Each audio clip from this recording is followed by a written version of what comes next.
রাজধানীর সরকারি তিতুমির কলেজকে বিশ্ববিদ্যালয়ে রূপান্তরের দাবিতে তৃতীয় দিনের মতো অনশন কর্মসূচি পালন করছেন কলেজটির শিক্ষার্থীরা।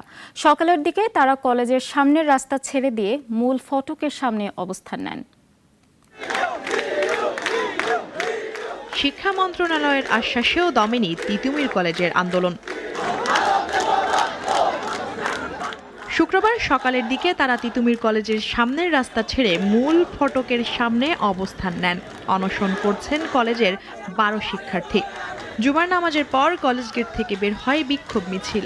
মিছিলটি মহাখালী সড়ক প্রদক্ষিণ করে।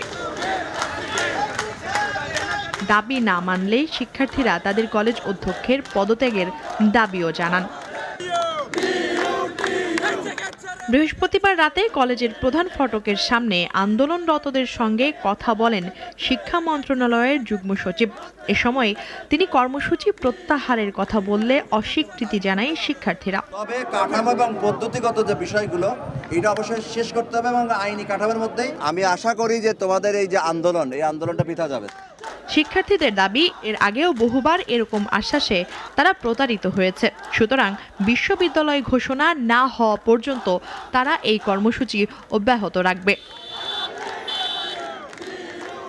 2017 সালের ফেব্রুয়ারি মাসে শিক্ষার মানোন্নয়নের লক্ষ্যে তৎকালীন প্রধানমন্ত্রী শেখ হাসিনার নির্দেশে রাজধানীর 7টি সরকারি কলেজকে ঢাকা বিশ্ববিদ্যালয়ের অধিভুক্ত করা হয়। এর মধ্যে একটি কলেজ হচ্ছে সরকারি তিতুমির কলেজ। মুনিয়া জ্যোতি, নাগরিক, ঢাকা। 250-টিরও বেশি ডিজাইন অপশন নিয়ে ওয়ালটন স্মার্ট ফ্রিজ, বোঝে আপনার প্রয়োজন।